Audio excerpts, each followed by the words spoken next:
toi qui me rejoins pour cette nouvelle vidéo guidance en tirage à choix. Ce qui m'est venu comme tirage, alors j'en ai un autre un peu dans les starting blocks que j'ai envie de vous faire. Je vais vous faire un tirage sur les passages que vous êtes en train de...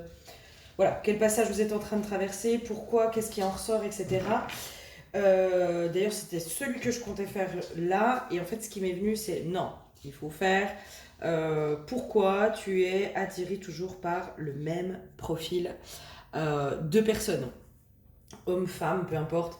Mais en tout cas, dans tes relations amoureuses, malgré tout le travail que tu fais sur toi, malgré toutes tes avancées, malgré tout ça, pourquoi tu retombes toujours sur ce même profil? Qu'est-ce qui te plaît? Quelle est cette chose que tu n'as pas mise encore en conscience chez les personnes vers qui tu es attiré, qui te plaît, de façon très inconsciente? À quoi ça te ramène? À quoi ça te ramène? Pourquoi? Voilà, essayer de t'aider à faire un peu la lumière sur pourquoi finalement c'est toujours ce profil de personne qui t'attire, même si tu ne veux pas. C'est-à-dire que tu vas prendre des autres profils physiquement, sur plein de critères, etc. Mais il y a toujours ce petit truc qui fait que ça t'attire chez l'autre. Alors après, ça peut être positif ou négatif, hein, peu importe.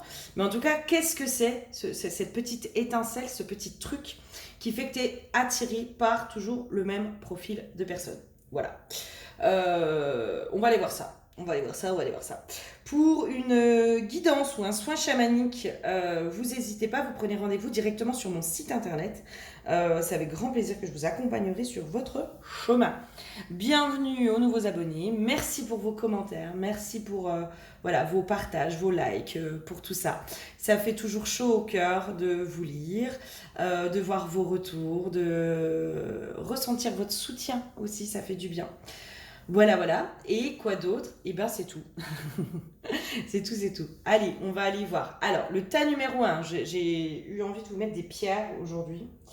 Le tas numéro 1, on est sur la pierre de Larimar. Le Larimar, on est sur une tranche de pierre polie qui vient directement d'une mine en République dominicaine. Merci à ma chère amie Clara qui m'a offert cette pierre. Si vous souhaitez du Larimar de qualité, vous allez sur son site, je vous ai mis en bas dans le descriptif l'adresse de son site internet. Voilà. Là, vous aurez vraiment du Larimar de très très bonne qualité, mes petits. La pierre numéro 2, on est sur la malachite, il me semble. Je ne sais jamais, et on me le dit à chaque fois. Je ne sais jamais si c'est malachite ou malachite. Donc malachite, je dirais malachite. Et la troisième pierre, nous sommes sur la pierre des fées. La pierre des fées. Voilà, je te laisse choisir le tas numéro 1, numéro 2, numéro 3. Et je te dis à tout de suite sur ton tas. Bonjour à toi qui me rejoins pour le tas numéro 1. J'ai eu besoin, enfin sur la vidéo, je voyais que ça faisait trop de lumière. J'ai eu besoin de baisser l'intensité de ma lumière. Et là, tu vois, quand je te dis ça, j'ai l'impression que toi, tu peux être attiré par des profils qui peut-être te font baisser l'intensité de ta lumière. Peut-être. J'entends une recherche d'intimité, en fait, dans une recherche d'intimité profonde, de connexion profonde aussi avec l'autre. Il y a une notion d'adaptation de ta part, parfois même de suradaptation de ta part. L'huile, pour toi, ça a été l'huile du courage. Et je pense que dans ce que je capte, c'est comme si ça te demandait en permanence d'être dans du courage pour rentrer dans une relation amoureuse. Il y a une notion de suradaptation de ta part, de vouloir absolument aussi créer une connexion. J'ai une notion comme ça, de créer absolument une connexion avec l'autre dans ce désir d'intimité profonde. La pierre de Larimar, moi ce qui me vient, c'est la pierre des dauphins, c'est la pierre de l'amour, c'est la pierre de la paix. C'est la pierre de la paix. C'est une pierre aussi qui peut être beaucoup associée à l'Atlantide. Donc peut-être qu'il y a des connexions avec l'Atlantide, possiblement chez toi, en tout cas des mémoires à lever. Voilà, je sais pas pourquoi l'info elle passe, mais Il y a une notion quand même d'un besoin de profondeur dans les relations. Vraiment, chez toi. Alors, excuse-moi, il a fallu que je fasse taire un petit peu les chiens qui s'énervaient. Il y a une notion de profondeur, hein, besoin de profondeur, d'intimité. C'est pour ça que la pierre de Larimar qui me ramène à l'Atlantide, la profondeur de l'Atlantide, la profondeur de l'âme aussi. Il y a quelque chose comme ça, il y a un besoin de connexion chez toi dans les relations. Et en fait, cette connexion, tu essayes de la trouver en te suradaptant, en étant dans une suradaptation. Et il y a quelque chose de très, très, très inconscient chez toi aussi, hein, dans cette suradaptation. C'est-à-dire que tu essayes à chaque fois de garder ton alignement, de rester dans un détachement, etc. Et en fait, à chaque fois, tu te suradaptes sans t'en rendre compte. Ok. Ouais. Et tu vois, il y a vraiment cette notion, quand je disais on éteint ta lumière, pour moi, j'ai l'impression que tu es attiré souvent par des profils qui te volent ton énergie. Qui te volent ton énergie, qui te tirent vers le bas, en fait.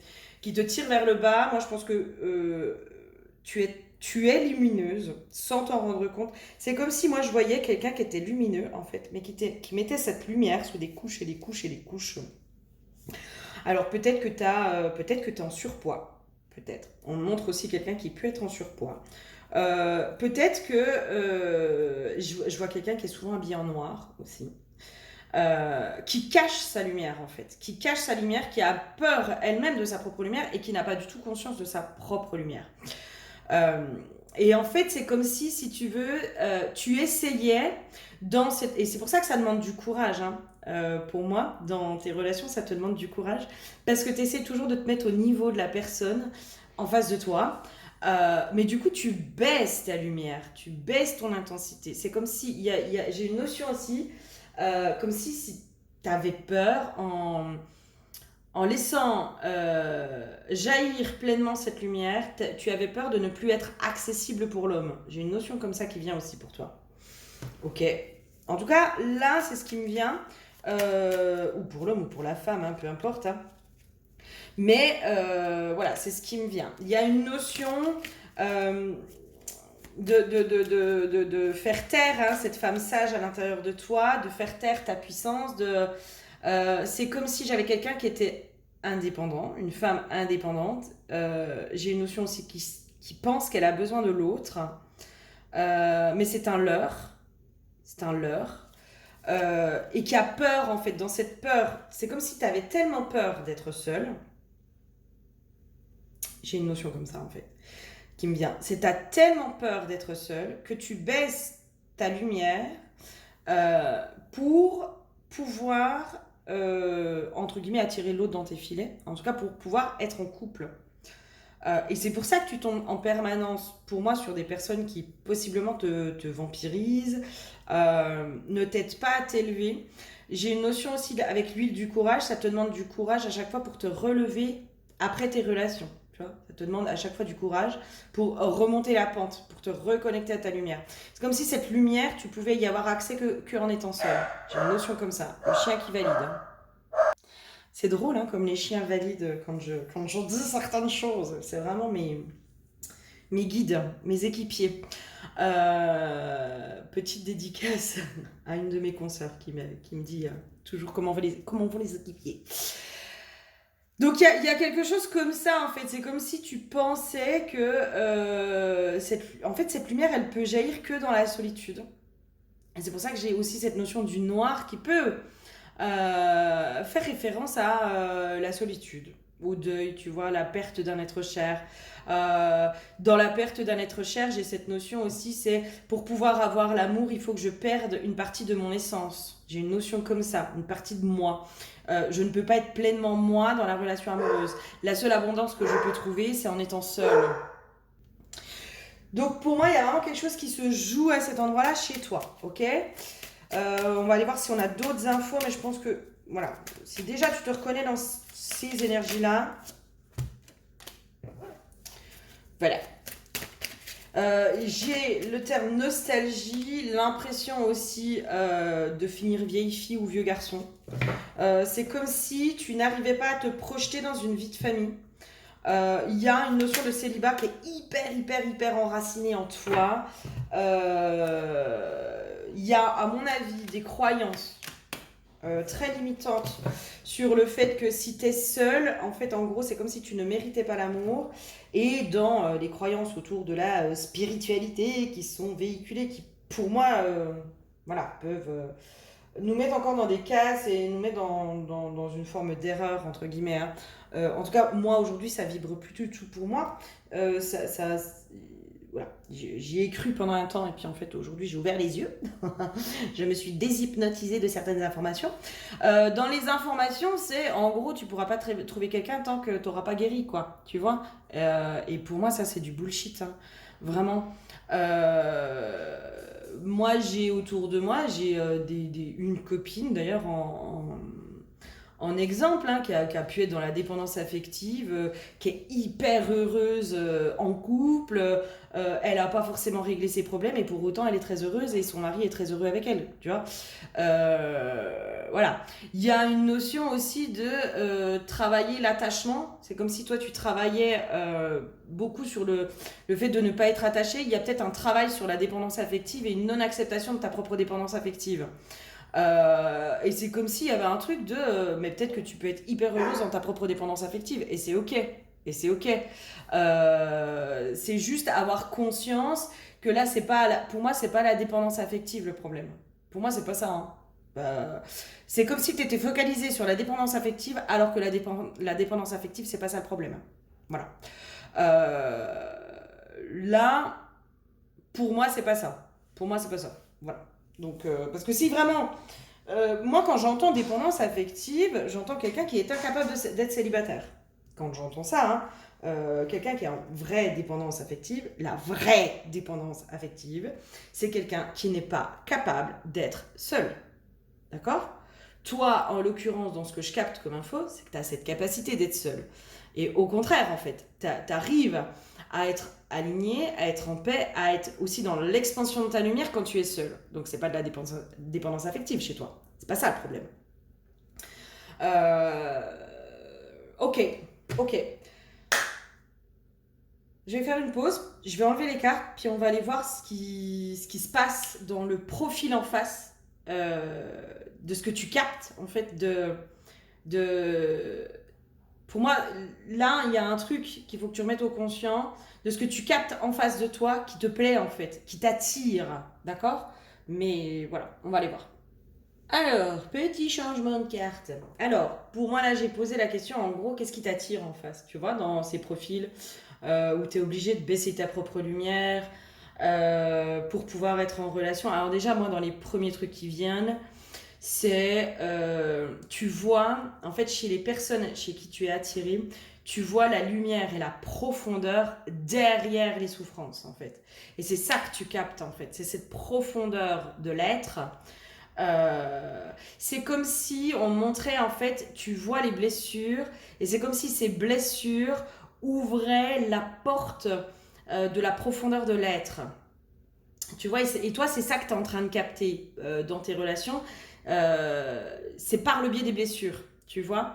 Tu arrives à connecter à la profondeur de l'être par le biais des blessures. Il y a un truc comme ça déjà qui se dessine.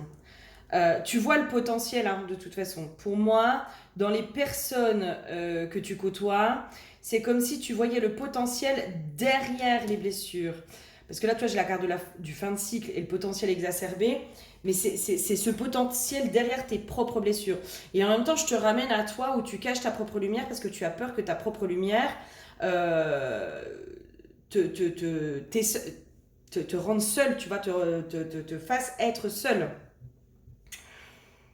Donc c'est ça aussi que tu captes, hein. C'est cette lumière derrière la souffrance et toi tu mets des couches pour cacher cette lumière pour pouvoir t'adapter à l'autre. Donc il y a quelque chose comme ça qui se joue déjà. Ok, qu'est-ce qu'on aurait d'autre ? Qu'est-ce qui t'attire ? Qu'est-ce qui fait que... Moi j'arrête pas d'entendre l'écorché vif. Hein. C'est vraiment l'écorché vif qui te plaît. C'est ce côté écorché vif de l'autre qui te plaît.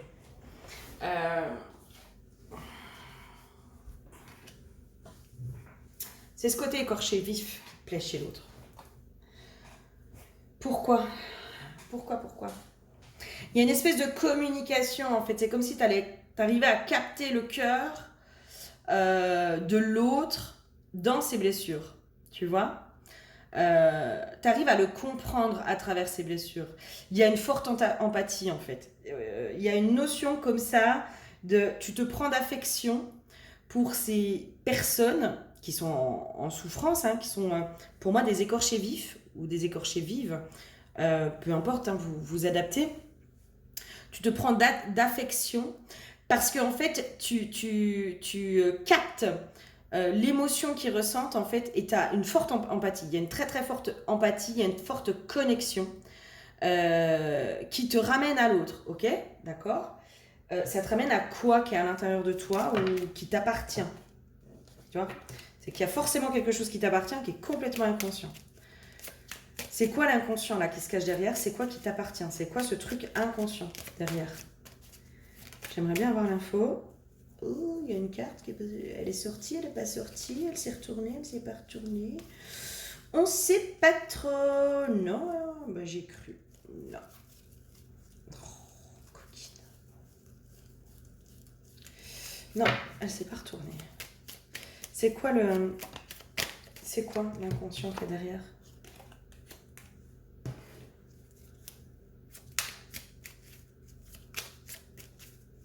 C'est comme si tu essayais de sauver l'autre. Il y a une partie de toi que tu n'arrives pas à sauver. Hein. Il y a une partie de toi que tu n'arrives pas à sauver. En fait, l'inconscient, pour moi, il y a possiblement une peur, une croyance que tu ne mérites pas d'être aimé, tu ne mérites pas le bonheur, déjà. Il y a une croyance autour de ça, que tu ne mérites pas le bonheur, tu ne mérites pas d'être aimé.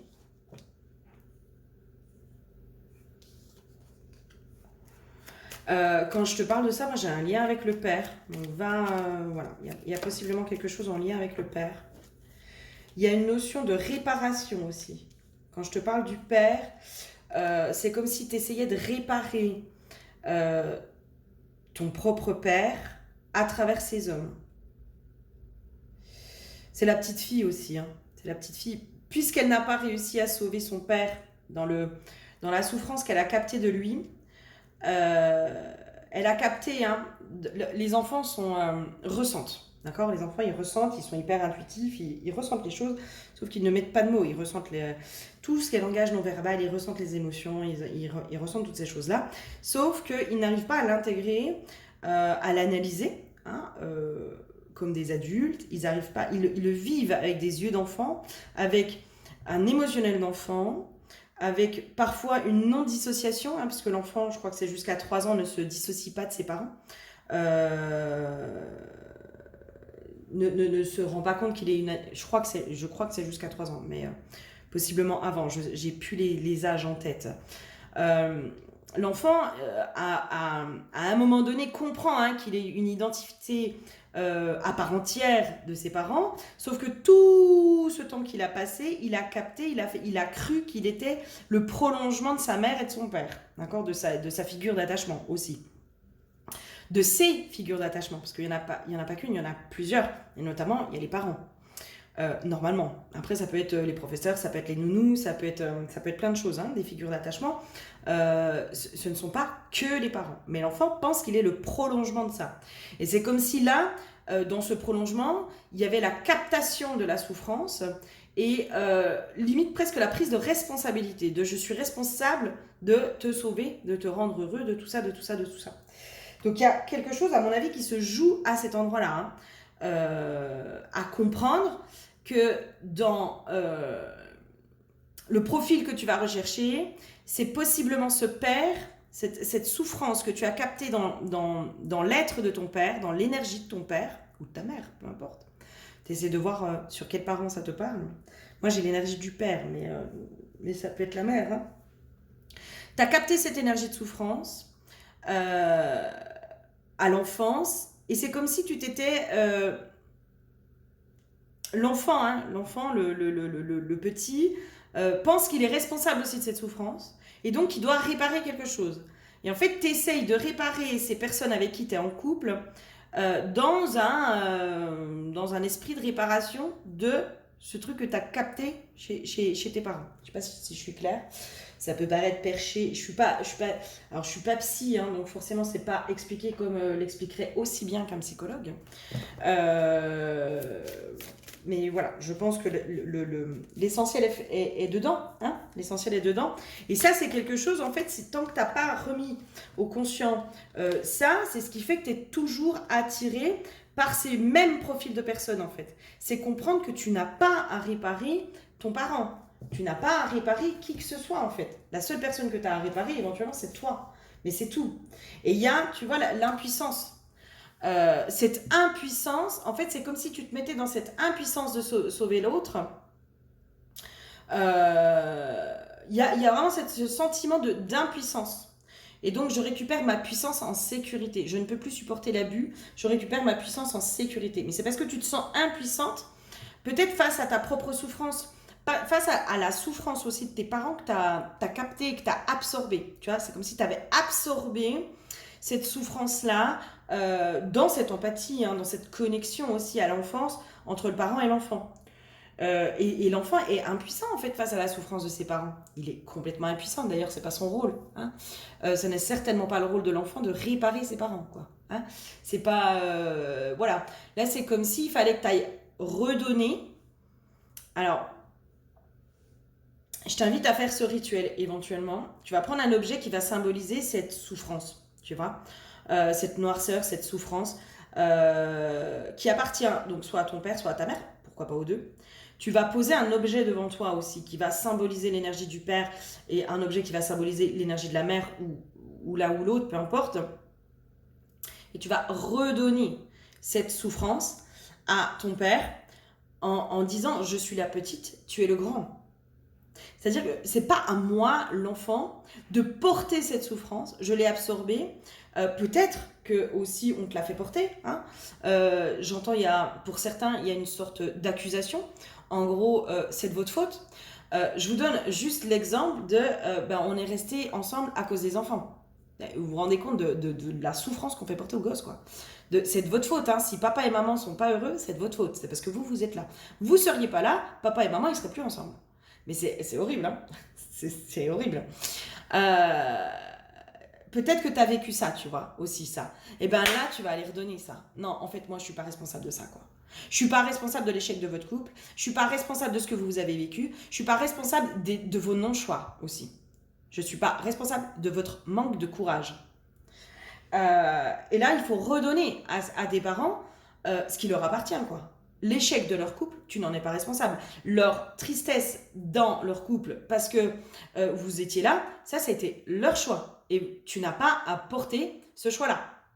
Tu n'as pas à porter ça.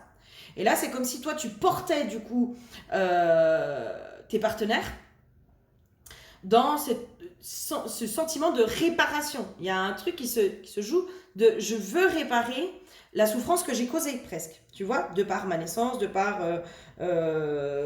tout ça, j'ai causé, donc je veux réparer. Et vu que je ne peux pas le réparer directement avec mes parents, inconsciemment, je vais le réparer dans mes relations amoureuses. Ouais, je pense que c'est le fond du truc, quoi. Tu vois, j'entends la nativité. Et toi, c'est vraiment quelque chose de l'enfance. C'est quelque chose que tu portes qui ne t'appartient pas. Tu n'es pas responsable du couple parental. Ce n'est pas ta responsabilité. Ce n'est pas ta responsabilité. Vraiment. Et c'est comme si, par ce biais-là, tu allais t'offrir aussi une nouvelle naissance, une renaissance. Mais moi, je suis libre. Enfin, je me déresponsabilise. Parce que quand on prend la responsabilité de l'autre, qui ne nous appartient pas, ça veut dire aussi que l'autre ne peut pas prendre sa part de responsabilité. Et donc, du coup, on porte, et on porte des choses où c'est pas à nous de les régler. C'est pas à nous de les régler. C'est pas à nous de les porter. On a déjà bien assez à faire avec ce qui nous appartient. Sans aller porter les choses de nos familles. Ça, c'est normal, c'est les loyautés inconscientes que l'on a vis-à-vis de nos familles, de tout ce qui s'engramme, de toutes ces choses-là. D'accord ? Mais là, vraiment, pour moi, aujourd'hui, ce qui se joue dans tes relations et ce qui t'attire chez ces profils d'homme, c'est vraiment que inconsciemment, tu vas aller sauver ce parent qui était triste. Et en fait, tu te débats avec ça. Tu te débats avec ça. Et tu essayes de sauver, entre guillemets, peut-être le couple parental en essayant de jouer là-dessus. Peut-être. Peut-être. Je regarde si c'est autre chose, mais tu vois, pour moi, après, du coup, en ayant cette compréhension-là, en redonnant aussi à tes parents leur part de responsabilité dans leur couple, dans ce qu'ils ont vécu, dans leur propre souffrance, dans leur propre souffrance, en leur redonnant leur part, en leur redonnant leur souffrance, de moi je suis pas responsable, quoi. C'est vous qui avez fait le choix d'avoir un enfant. Je suis arrivée par accident, mais c'est vous qui avez fait le choix de me garder, c'est vous qui avez fait le choix, enfin tout a été une question de choix en fait. Et moi je suis pas responsable de vos choix en fait. Je suis pas responsable de vos actes. Je suis pas responsable de vos choix. Oui, moi j'ai eu ce désir de vie, ce qui fait que je me suis incarnée. Par contre, vous aviez le choix de m'abandonner, vous aviez le choix de vous séparer, vous aviez le choix de se faire avorter, vous aviez plein d'autres choix, d'accord? Et là, c'est comme s'il fallait leur redonner la responsabilité de leurs actes et de leurs choix.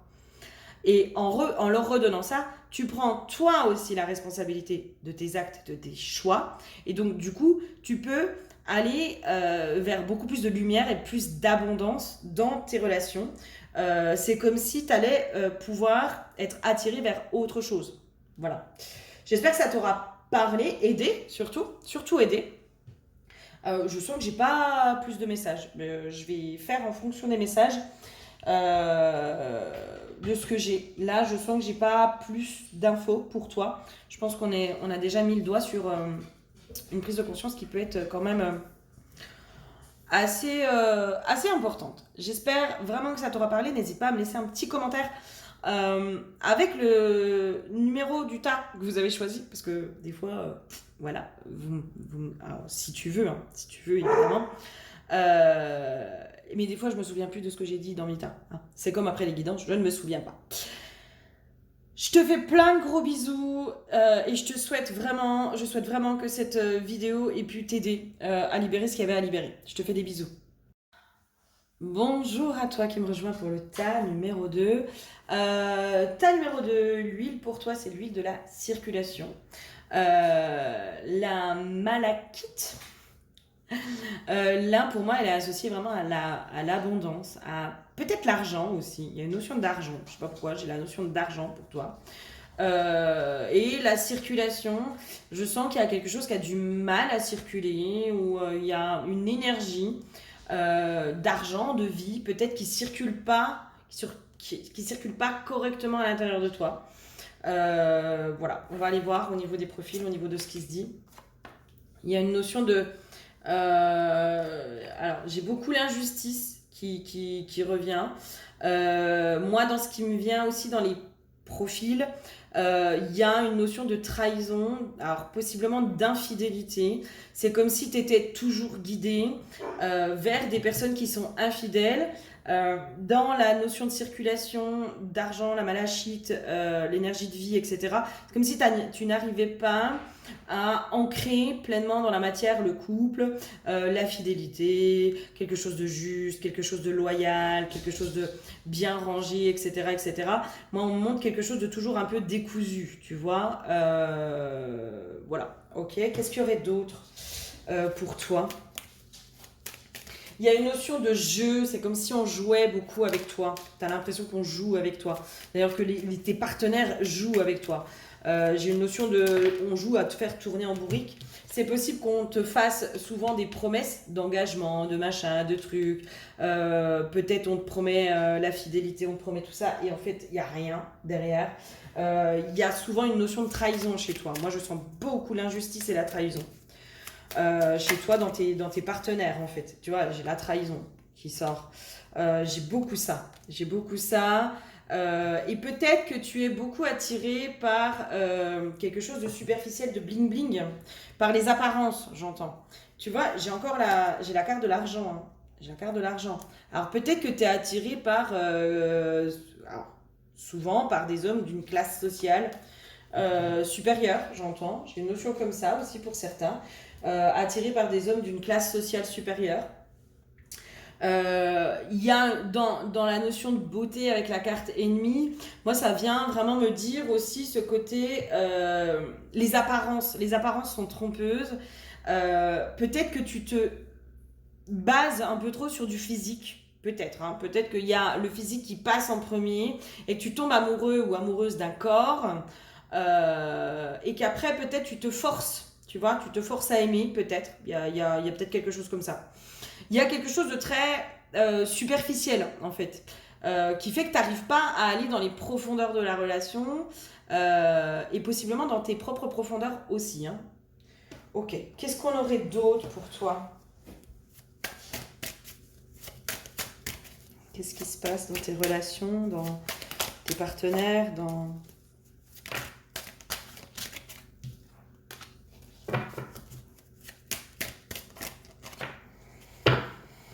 Il y a quelque chose de très impulsif chez toi. Il y a une notion comme ça. Toi, tu crois en l'amour. Alors, voilà, je pense qu'on y croit tous, hein, plus ou moins. Plus ou moins. Toi, tu crois au prince charmant, tu crois... Tu sais, là, on montre limite le film Pretty Woman, tu vois. Le mec qui est beau, qui est riche, qui est intelligent, qui est gentil, qui est généreux, qui s'intéresse à la prostituée, quoi, qui tombe amoureux de la prostituée. C'est très drôle, hein, mais peut-être que tu tombes souvent sur des personnes qui ont une classe sociale qui est différente de la tienne, une classe sociale supérieure à la tienne. Alors, voilà, ou supérieure au milieu familial dans lequel tu es aussi, tu vois. Il y a une espèce de rêve de princesse, de trucs comme ça. Il y a quelque chose de très impulsif chez toi. Je sens que souvent tes choix sont impulsifs en fait, ne sont pas réfléchis. C'est comme si limite tu tombes amoureux ou amoureuse rapidement, tu vois. Et je sais pas comment dire, mais en gros, tu as le coup de foudre physique, tu vois, genre, il est trop beau. Alors, je ne juge absolument pas parce que j'ai été comme ça et je le suis encore parfois. J'essaye aussi parfois de me raisonner en disant oui, mais il est beau, mais il est con, hein, on va arrêter les dégâts, madame. Mais c'est comme s'il y avait ce truc de tu tombes amoureux ou amoureuse d'un physique, tu vois, tu prends pas le temps de vraiment apprendre à connaître la personne. Et c'est comme si la personne, forcément, hein, dans les premiers rendez-vous, dans les premiers temps, la personne, elle te montre un visage qui est quand même un peu plus enjolivé, tu vois, que le réel. Euh, et là, c'est comme s'il y avait... Moi, j'ai une notion, il y a tous tes signaux d'alerte qui se mettent souvent en action, hein, quand même, hein. Il y a souvent quand même tes signaux d'alerte qui se mettent en action, mais que tu n'écoutes pas. Tu vois, il y a ce côté un peu adolescente, adolescente, de j'écoute pas du tout ce qui se passe, je ferme les yeux sur les red flags, oui, non, mais c'est pas grave, il est beau, on le pardonne, et nanana, nanana. Et en fait, ben, forcément, tu te casses la figure à chaque fois, tu vois. À chaque fois, tu te prends des murs, quoi. Parce qu'il y avait, à mon sens, hein, pour moi, il y avait quand même des choses au niveau des traits de caractère, au niveau des comportements, hein, des choses qui disaient que, mais que t'as pas voulu voir. Pour moi, il y a quelque chose comme ça. Ok. Faut que je rallume ma bougie. Et voilà, une bougie toute neuve. Toute neuve, toute neuve. Ça me fait penser quand même à la flamme de l'espoir. Tu vois, à chaque fois, toi, tu y crois, hein. Alors, c'est bien parce que pour moi, il faut y croire. Il faut y croire dans le sens où si tu rentres dans une relation que tu y crois pas, bah faut pas y aller, quoi. Enfin, on n'y va pas, tu vois, on n'y va pas. Alors peut-être que c'est aussi le fait d'y croire à chaque fois qu'il y a des attentes, il y a le fait que tu t'emballes, peut-être qu'il y a tout ça qui fait qu'à chaque fois tu te casses la figure aussi, tu vois. Mais pour moi, il y a des red flags, hein, des drapeaux rouges qui se mettent, que tu ne... Poup, un petit peu dans le déni au début, quoi. Au début, t'es un petit peu dans le déni. Tu aimes aussi tout ce qui est nouveau. Il y a une notion comme ça. Moi, j'adore la nouveauté, j'adore les débuts du couple, j'adore ce truc de on se découvre, etc. Peut-être que tu peux facilement te lasser aussi. c'est là aussi le côté très ado ou superficiel, hein, entre guillemets. Hein. Je ne dis pas que tu es superficiel, ce ne sont pas mes propos, d'accord? Mais c'est ce côté un peu superficiel, inconscient, où t'aimes bien les débuts, en fait. T'aimes bien découvrir la personne, t'aimes bien faire des nouvelles choses, t'aimes bien que l'homme prenne le temps de te séduire, ou la femme prenne le temps de te séduire. T'aimes bien ces jeux de séduction, t'aimes bien cette passion, t'aimes bien tout ça. Et en fait, c'est comme si du moment où les choses s'ancraient aussi dans la matière, ça te fait peur. Et pour moi, c'est comme si j'avais une notion d'auto-saboteur qui se mettait en place direct. Dans ce côté, dès que ça commence vraiment à se concrétiser, qu'on n'est plus trop dans la légèreté, puis qu'on commence à parler sérieux, oulala, dis donc, il n'y a plus de passion, on s'endort, on va se faire chier dans le couple, pop, pop, pop, pop, pop, j'en veux pas. J'en veux pas. Il y a quelque chose qui fait que toi, tu aimes beaucoup la nouveauté. Voilà, tu as besoin d'être stimulé aussi, j'entends. Quelqu'un qui a besoin d'être beaucoup stimulé dans ses relations. Et donc, un début de relation, c'est toujours stimulant, c'est toujours excitant. Ça vient mettre un peu cette adrénaline presque. Hein. Donc, il y a quelque chose comme ça déjà chez toi qui se joue. Ok ? Je vais faire pause, je vais tout enlever et on va aller voir chez l'autre ce qui fait que, en tout cas chez toi, qui fait que. Alors, tu vois, dans les profils, moi j'ai demandé un peu le profil que tu avais en face. Pour moi, je serais pas surprise que tu sois souvent tombé sur des personnes qui étaient déjà engagées. Que toi, tu peux être souvent, entre guillemets, la maîtresse. Voilà. Il y a une notion comme ça chez toi. Je pense que c'est souvent, alors soit tu le sais, soit tu le sais pas. Soit tu le découvres, c'est aussi des choses qui arrivent. Hein. Où on découvre, ah, en fait, tu n'es pas célibataire. Ah, en fait, tu es marié, tu as des enfants. Ah, merci de l'avoir dit dès le départ. D'où la trahison, hein, chez toi. Moi, je sens quelqu'un qui se fait souvent trahir, qui se fait souvent mener en bateau. Mais, moi, ton énergie, je la trouve hyper touchante parce qu'il y a quelque chose de très innocent aussi chez toi. De très innocent qui croit en l'amour, qui croit au grand amour, qui croit au conte de fées, qui croit à toutes ces choses-là. Et en fait, c'est comme si tu te faisais avoir à chaque fois à cause de ça, quoi. À cause de cette croyance aussi, peut-être. Voilà. Il y avait ces cartes-là aussi qui sont sorties. Il y a cette notion, hein, peut-être aussi. Tu me diras, enfin, tu verras, ça te parle, mais tu sais, dans tous les films, si tu regardes bien, dans tous les films d'amour, que ce soit les dessins animés ou les films d'amour, à chaque fois, il y a cette notion de ces deux âmes sœurs qui se rencontrent. Alors, des fois, c'est électrique, elles ne s'entendent pas. Des fois, c'est souvent compliqué la rencontre, déjà, tu vois. Souvent, c'est compliqué. Elles sont séparées. Elles se rendent compte qu'elles s'aiment et elles se retrouvent. Dans beaucoup, beaucoup, beaucoup de films ou de dessins animés, ça se passe comme ça. Dans cette notion de l'amour c'est compliqué, c'est parce que c'est compliqué qu'il y a de l'amour déjà. Et il y a toujours cette notion de séparation et réconciliation. Souvent dans beaucoup de films, c'est comme ça. Et pour moi, il y a quelque chose qui est hyper ancré chez toi de si c'est simple et fluide, ce n'est pas de l'amour. Il y a un truc comme ça, il y a une croyance comme ça chez toi de si c'est trop simple, si c'est trop fluide, c'est trop facile, c'est pas de l'amour. C'est comme si tu avais associé l'amour, c'est forcément compliqué, tu vois. Et donc du coup, tu vas toujours dans des histoires qui sont compliquées. Toujours. Forcément, tu es forcément attiré par l'homme qui va être en couple, qui va déjà être en couple, souvent. Dans les notions aussi, ça peut être, s'il quitte sa femme pour moi, ça veut dire que vraiment il m'aime. Ça peut aussi être des croyances, hein, des croyances. Des croyances que si l'homme marié quitte femme et enfant pour sa maîtresse, ça veut dire qu'il l'aime, qu'il fera tout pour elle, etc., etc., etc. Oui et non. En fait, ça, on n'en sait rien, déjà, premièrement. Et puis on n'est pas à l'abri qu'il trompe aussi sa maîtresse, on n'est pas à l'abri de tout ça. Donc voilà, il y a déjà quelque chose comme ça qui se fige. Ok, pourquoi? D'où ça vient? Qu'est-ce qui se passe? Pourquoi? D'où ça vient? Qu'est-ce qui se passe?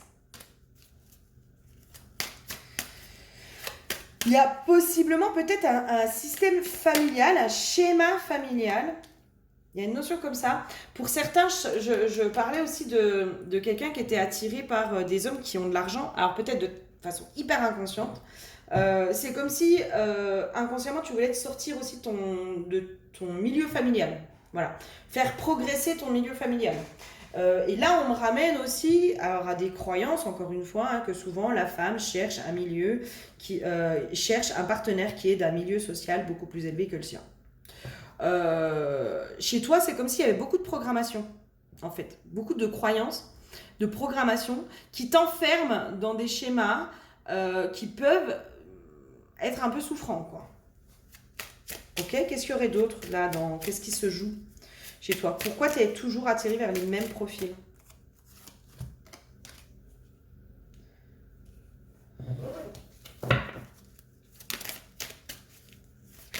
C'est le mensonge. Le mensonge et la manipulation hein, chez toi. Beaucoup le mensonge et la manipulation, je pense. Je pense que tu es souvent confronté au mensonge et à la manipulation. Et c'est possible hein, que dans ton schéma familial, il y ait eu mensonge et manipulation. J'entends des promesses non tenues aussi. Tu vois, j'entends qu'on t'ait beaucoup fait miroiter des choses. Le père, la mère, dans le schéma familial, dans les parents, c'est comme si on t'avait fait énormément miroiter de choses, beaucoup menti. On montre aussi des choses qu'on t'a cachées. Entre guillemets pour te protéger hein, pour que tu restes, c'est comme si on montrait des parents en fait qui cachent certaines vérités à leur fille pour qu'elle reste une petite princesse. J'ai une notion comme ça. Ok. Donc du coup si tu veux dans ta normalité c'est normal qu'on me mente et qu'on me cache des choses, tu vois. C'est pour ça que les red flags si tu veux tu les sens au niveau intuitif. Tu vois, intuitivement, tu sens que l'autre, il te ment et il te cache des choses. Mais, dans un autre sens, c'est ta normalité. Puisque tu as été élevé là-dedans. C'est ta normalité. Pour toi, c'est normal.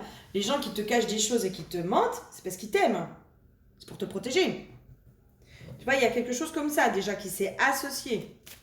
Alors, oui, on protège les enfants. Par contre, arrivé à un certain âge, ce n'est plus de la protection. C'est juste... Voilà, c'est juste de la manipulation. Ok, qu'est-ce qu'il y aurait d'autre qui t'attire qu'est-ce qu'il y a à comprendre dans ces profils-là voilà, qu'est-ce que tu as à comprendre en fait?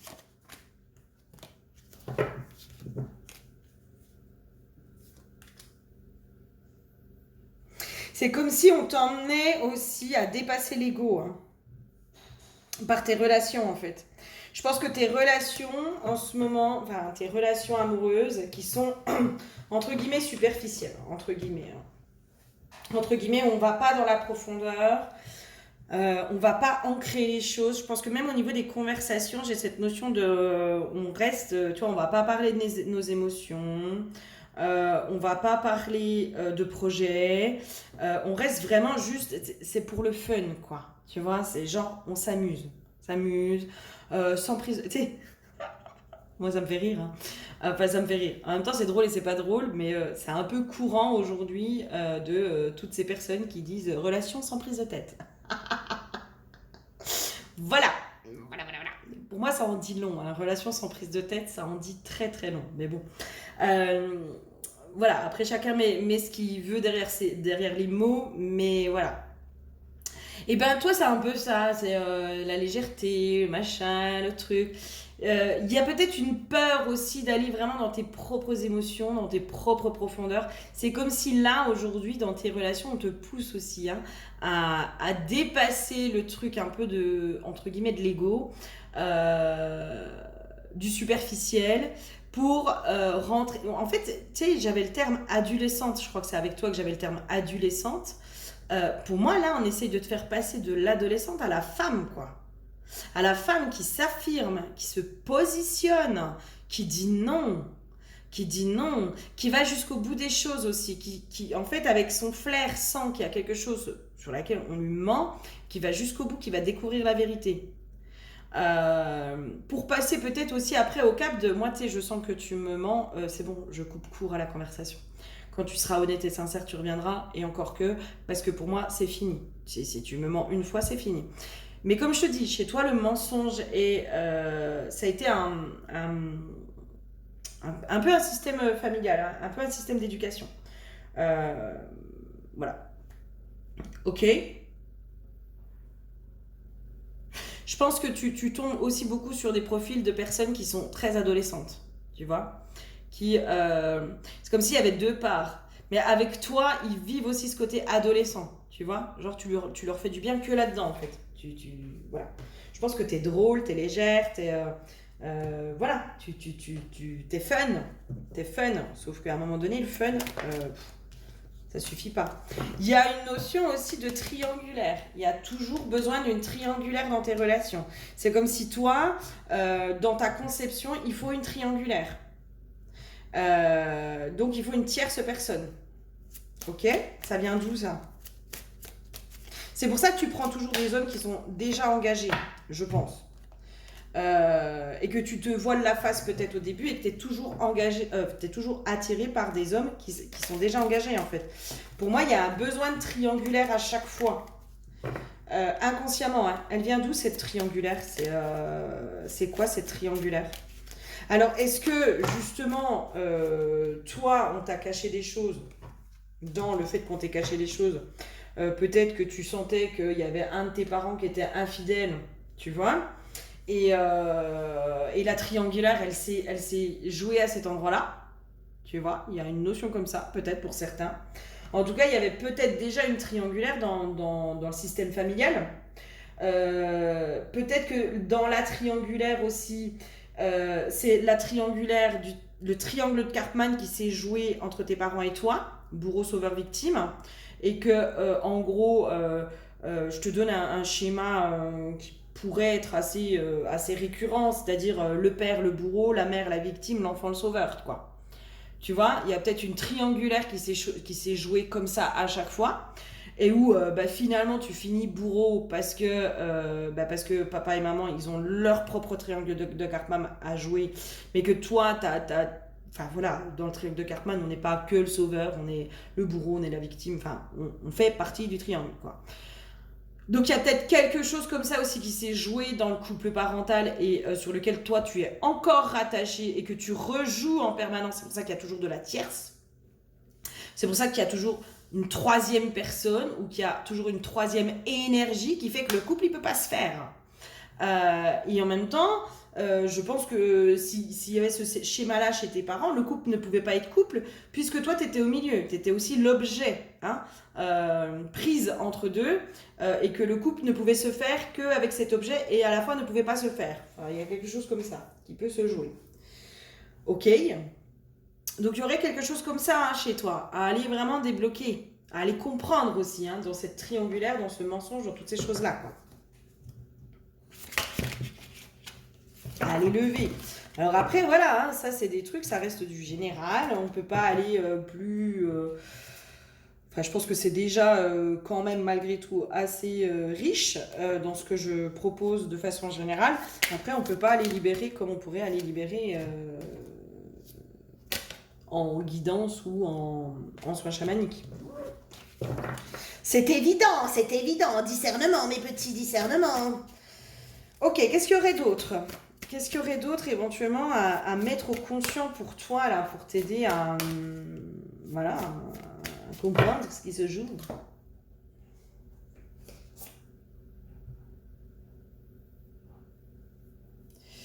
L'aptitude à se défendre, ma puissance me fait peur, je vibre la bienveillance.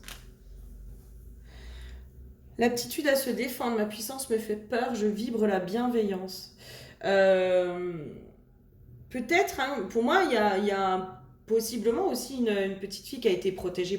Enfin, on pense qu'on l'a protégée, mais pour moi, on l'a pas protégée. Peut-être qu'on a cru que tu pouvais pas te défendre. Peut-être, je sais pas. Là, je comprends pas le message. Je comprends pas le message et à mon avis, je pense que tous les messages ont déjà été donnés en fait. Ouais, je pense que ouais, tout a été donné en fait. Je sens qu'il faut pas que j'aille plus loin parce que ça va tourner en rond et que le plus gros a été fait sur ça. Voilà, j'espère que ça t'aura parlé, aidé déjà à comment dire, avoir des prises de conscience, à faire ton propre cheminement aussi, hein. Parce que bah, les guidances, c'est bien, mais il y a aussi tout ce cheminement intérieur qui est nécessaire pour vous. Voilà, alors soit vous arrivez à le faire seul, soit bah, vous le faites avec l'aide de quelqu'un. Mais c'est ce cheminement, c'est ces prises de conscience-là qui permettent aussi des changements de comportement et une évolution. Ok? Allez, je vous fais plein de gros bisous, courage à vous et à tout bientôt. Bisous bisous. Bonjour à toi qui me rejoins pour le tas numéro 3. Tas numéro 3, l'huile pour toi, c'est l'huile de la présence. Associée à la pierre des fées, moi ce qui me vient, c'est qu'il y a un côté doux rêveur, douce rêveuse, quelqu'un qui euh, pourrait paraître peut-être rêveuse, utopiste, euh, un peu de difficulté avec la réalité dans laquelle elle est, cette personne. Difficulté avec la réalité actuelle aussi, la réalité des choses. Un peu du mal à garder des fois les pieds sur terre. C'est comme s'il y avait cette difficulté à se confronter au principe de réalité, tu vois, ou à la réalité, à ce qui est en face de toi. Voilà, il y a déjà ça qui me vient.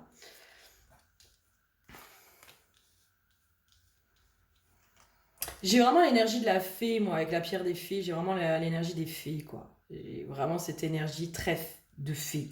Pas féerique, hein, de fée, de légèreté, de plaisir, de tout ça. La matière, pour moi, je pense qu'elle est très compliquée pour toi. Elle est très compliquée pour toi. Je pense que tu es quelqu'un de relativement pur, un peu innocente, un peu naïve. T'as du mal à croire au mal. Et en fait, c'est comme si à chaque fois que tu te confrontais à la réalité, à la société dans laquelle on est, ça te faisait, mais alors j'entends un mal de chien déjà. Il y a peut-être une fuite aussi, et du coup, la paix, enfin, t'es vraiment dans cette dualité. Je sens quelqu'un qui pourrait être dans une forme de dualité par rapport à ça. Ok? Qu'est-ce qu'il y aurait d'autre? Hmm. Quelqu'un qui aime aller à la découverte, voilà, de soi. Il y a quelqu'un aussi qui est beaucoup dans ses voyages intérieurs, qui est beaucoup. Toi, t'es beaucoup dans ton imaginaire, hein, je pense. Hein. T'es beaucoup dans les voyages intérieurs. T'es beaucoup. T'as développé un monde à l'intérieur de toi qui est très très riche. J'ai une notion comme ça. Tu as développé un monde très très très riche à l'intérieur de toi. C'est très riche à l'intérieur de toi d'ailleurs. Il y a beaucoup de connaissances, j'entends. Il y a une notion de beaucoup de connaissances, beaucoup de... Voilà. C'est un vrai cadeau, tu vois. J'entends tu es un cadeau. Tu es un cadeau. Juste dans qui tu es un cadeau. Sauf que c'est comme si tu n'arrivais pas à voir aussi. Euh, et j'ai une notion que tu es attiré peut-être toujours par des profils de personnes qui voient le cadeau derrière toi, mais comment dire, qui ne prennent pas soin du cadeau que tu as à leur offrir aussi. Dans ce que tu as à offrir, toi, tu as beaucoup d'amour à offrir. Tu es quelqu'un de généreux, généreuse. Tu as, t'as beaucoup de choses à donner à l'autre. Sans forcément attendre en retour. Tu vois ce que je veux dire? Tu le donnes parce que tu as envie de le donner. Tu le donnes pas parce que tu attends quelque chose en retour. Il n'y a pas ce truc malsain. Tu sais, des fois, il y a des gens, ils te donnent, ils te donnent, ils te donnent. Mais tu sens que derrière, ils attendent quelque chose, ils attendent de l'amour, ils attendent ci, ils attendent ça. Enfin, tu sens que c'est pas un don qui est gratuit, tu vois. Alors que toi, t'es pas du tout là-dedans, toi. Il y a une notion de, toi, l'équilibre, tu sais qui se fait quoi qu'il en soit, tu donnes parce que tu as envie de donner, puis toi, ça te nourrit de donner à l'autre. Vraiment, c'est quelque chose qui te fait du bien de donner à l'autre. Sauf que j'ai l'impression que tu tombes souvent sur des profils qui prennent, qui prennent, qui prennent, qui prennent et qui donnent pas du tout en retour et tu t'épuises, qui utilisent, j'entends, qui t'utilisent. Des gens qui t'utilisent. Mm.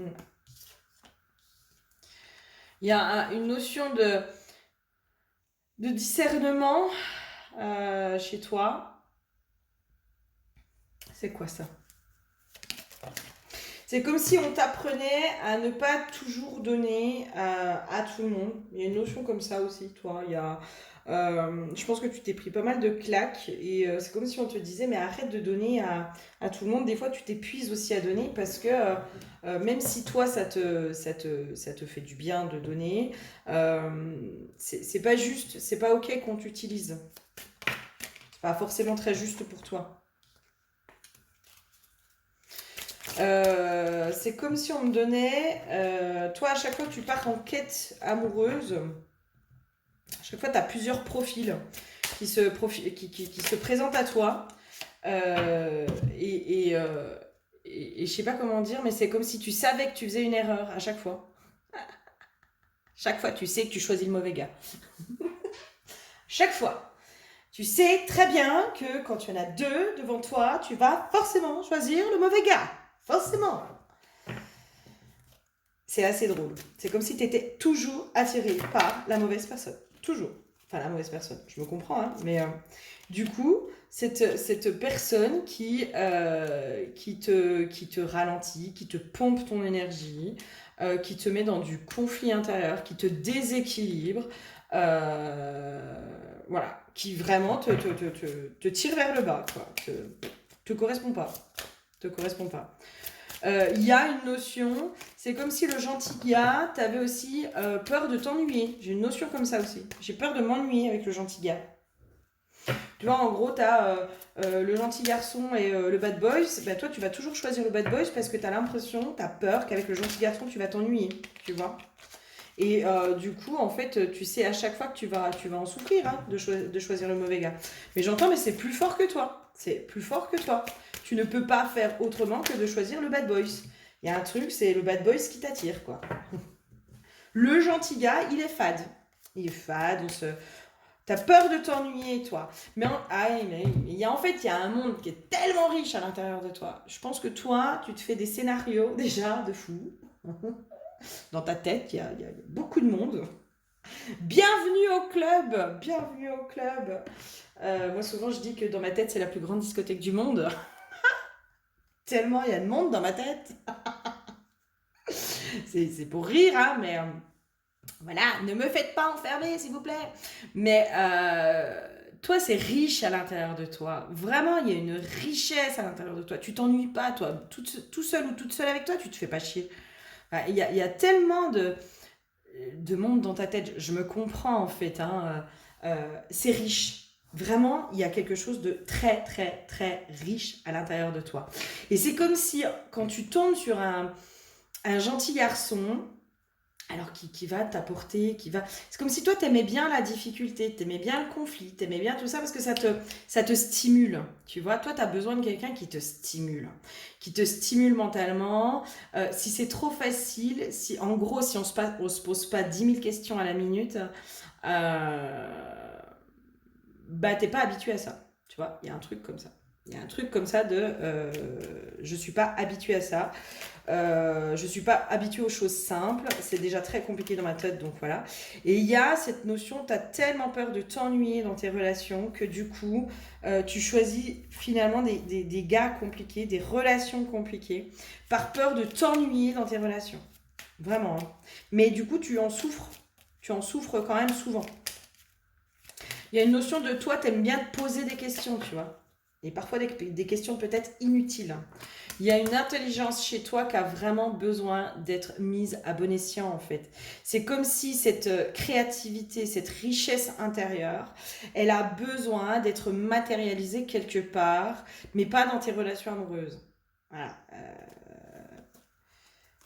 Il y a une notion comme ça. Alors après, j'ai ça. Je pense qu'il faut que je les sorte. La guérison avec le soleil. Euh, Il y a une notion aussi, c'est comme s'il y avait un truc qui s'était ancré en toi que tu as besoin de guérir. Et du coup, tu choisis des masculins qui te font énormément bosser. Et c'est comme si guérir ne passait que par le conflit. Tu vois, toi, tu es en quête d'évolution. Tu es en quête de développer aussi comment dire, cette intériorité. Cette intériorité, tu es en quête de le développer. Toi, tu es en quête de sagesse, tu es en quête de compréhension sur le monde, tu es en quête de stimulation intellectuelle, tu es en quête de toutes ces choses-là. Et en fait, Pour toi, c'est comme si tu avais associé toute cette stimulation avec il faut forcément qu'il y ait de la difficulté pour avoir stimulation intellectuelle. Il y a un truc qui s'est greffé à cet endroit-là chez toi. Ouais, ok. Je sens que toi, il n'y a pas besoin de faire de pause. On va aller continuer plus loin déjà. Parce que je pense qu'on a déjà le gros du truc dans les profils. Le profil, je pense que tu choisis toujours le mec, le bad boys. Voilà. Ok, pourquoi? Qu'est-ce qui se passe au-delà de ça? Qu'est-ce qui s'est greffé chez toi? Qu'est-ce qui s'est greffé chez toi? C'est comme s'il y avait un truc karmique qui s'était pas réglé chez toi. Il y a un truc karmique qui n'est pas réglé. C'est quoi le... Il y a quelque chose de karmique qui s'est pas réglé. Et c'est comme si tu réglais presque ce karma avec toutes tes relations amoureuses. Dans tes relations amoureuses, c'est comme si tu retrouvais...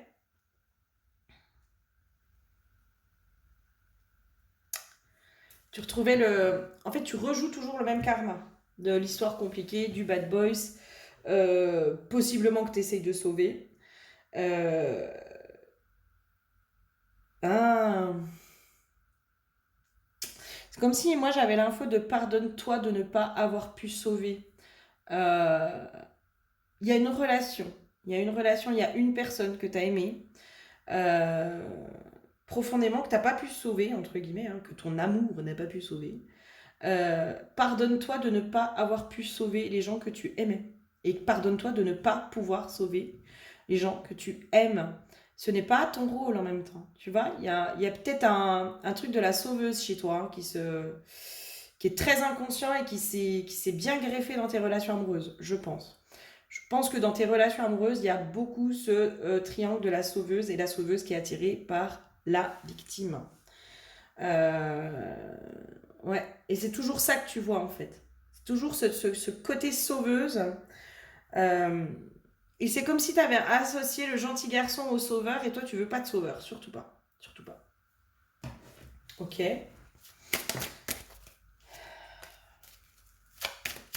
Oui, il y a vraiment cette notion d'être stimulé intellectuellement. Toi, tu as vraiment besoin d'être stimulé intellectuellement. Tu as besoin d'avoir quelqu'un qui te stimule intellectuellement. Et c'est comme si tu te stimulais, mais que dans le conflit, en fait. Dans le fait de comprendre l'autre. Il y a quelque chose comme ça. Qu'est-ce qui s'est passé? Qu'est-ce qui se joue là?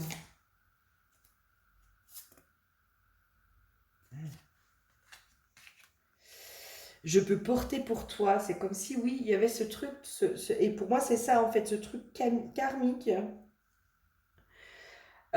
qui se joue sur... c'est comme si tu choisissais toujours le mec à sauver parce qu'il y a un homme que tu n'as pas pu sauver. Il y a quelqu'un que tu n'as pas pu sauver. Et donc, du coup, tu ne peux pas aller dans des relations qui soient apaisées. Alors, ça, j'ai envie de dire, mais peu importe qui que ce soit la personne, hein, soit dans cette vie ou dans une autre. C'est possible que dans cette vie-là, euh, tu les recroisés, j'entends. C'est tout à fait possible que dans cette vie-là, tu les recroisés, que ce soit jouer la même chose, en fait. Quelqu'un qui n'a pas du tout envie d'être sauvé, qui n'a pas envie d'une sauveuse, tu t'es débattu, tu t'es démené, peut-être à plusieurs reprises pour pouvoir aider cette personne à être heureuse, etc. Mais c'est parce qu'il y avait un pacte, il y avait une loyauté, il y a quelque chose qui a été posé. Et en gros, c'est comme si tant que tu n'as pas levé ce pacte, tu n'as pas le droit au bonheur. Tu n'as pas le droit d'être heureuse avec le gentil garçon parce que tu dois sauver le bad boys, en gros. Tu dois sauver, l'autre. Ouais, il y a quelque chose comme ça qui s'est greffé hein, chez toi. Ouais.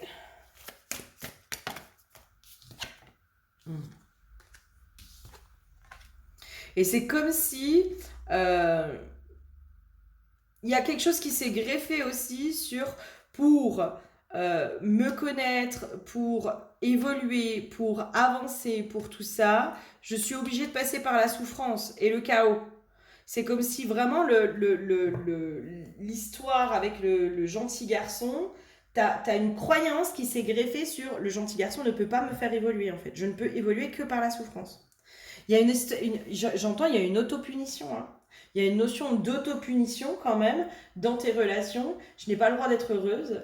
Je m'autopunis parce que je porte la culpabilité de ne pas avoir pu sauver l'homme que j'aimais ou de ne pas avoir pu sauver un homme aussi au niveau de ta lignée. Ça peut être ton père, ça peut être ton frère, ça peut être tout ça.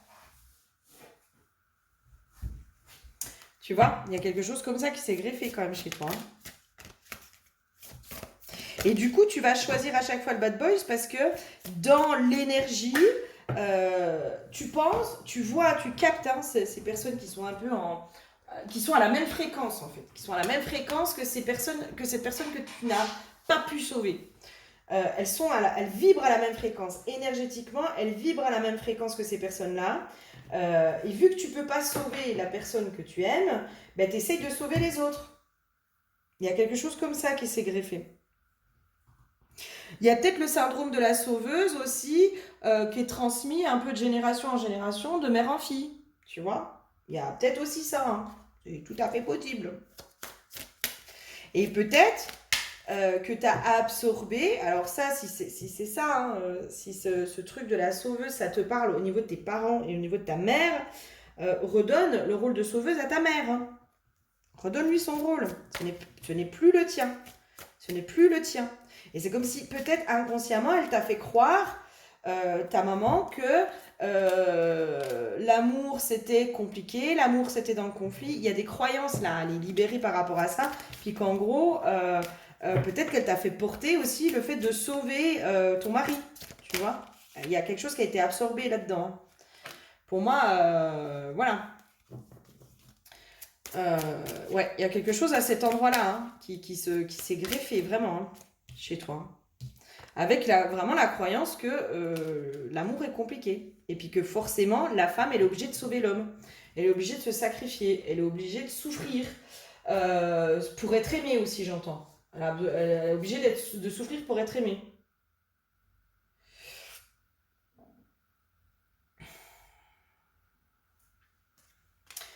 Je suis obtus, j'ai peur de la différence, je m'ouvre à l'autre. C'est comme si ça te fait peur aussi de t'ouvrir aux gentils garçons. Parce que tu as peur d'y trouver quelque chose que tu ne connais pas. Que tu ne connais pas. Tu as peur, limite que ton monde s'effondre. Pour moi, je pense que tu as l'habitude. C'est pour ça aussi cette histoire de monde intérieur, d'imaginaire qui est très développé. Ça a été un mécanisme de protection chez toi. Pour te couper de la violence peut-être dans laquelle tu as été élevé. Il y a un climat de violence. Alors la violence, elle n'est pas que physique, elle peut être d'ordre émotionnel, psychologique. Le silence peut être d'une violence. Voilà. T'as vécu dans un climat avec une violence et donc ton monde imaginaire, forcément, il s'est développé, c'est ce qui t'a permis de survivre. C'est ce qui t'a permis de survivre. Et c'est comme si aller vers le gentil garçon, ça allait te faire aussi péter à la gueule le climat de violence dans lequel tu as été élevé. La violence dans laquelle tu as été élevé. Et c'est comme si ça, il y avait quelque chose de oui, j'en ai conscience, mais je ne mesure pas à la hauteur et j'ai peur d'ouvrir cette porte et de me rendre compte de tout ce que j'ai vécu, à quel point cette violence a été insoutenable à certains endroits. Et c'est comme si ouvrir la porte au gentil garçon et puis ouvrir la porte à une relation saine, ça allait t'ouvrir la porte à waouh, waouh, waouh, mais en fait, à quel point j'ai été maltraitée et malmenée. Et je suis pas prête aujourd'hui à le vivre et à le voir et à le comprendre. Tu vois? Et c'est comme si, bah, du coup, je continue dans mes mêmes schémas de maltraitance, de toxique, de machin, de trucs, parce que j'ai du mal à voir, en tout cas, c'est... Il y a une peur de voir à quel point tu as été malmené dans ton enfance. Vraiment, pour moi, c'est une peur qui est très, très, très présente. Et c'est pour ça que le gentil garçon, tu n'y vas pas. C'est une habitude pour toi d'être maltraité, entre guillemets. Sauf que là, c'est comme si j'avais... mais tu crois pas qu'il serait peut-être temps, là, aujourd'hui? La porte, de toute façon, elle est déjà à moitié ouverte. La porte, elle est déjà à moitié ouverte. Tu le sais très bien que tu as été malmené dans ta vie. Tu sais très bien qu'il y a eu de la violence. Tu sais très bien tout ça. Il est peut-être temps de plonger et d'acquérir un nouvel apprentissage qui est l'apprentissage d'être aimé de façon saine et d'être dans des relations qui sont saines et où non, tu ne vas pas t'ennuyer. Non, tu vas juste vivre autre chose. C'est pour moi, toi, tu as tellement été habitué au toxique que tu vas dans le toxique et tu t'en rends même pas compte. Tu t'en rends même pas compte parce que c'est ton habitude, c'est ta normalité. Et le sain te fait peur parce que tu sais pas ce que c'est, tu sais pas ce que tu vas y trouver. Toi, ta zone de confort, c'est le toxique.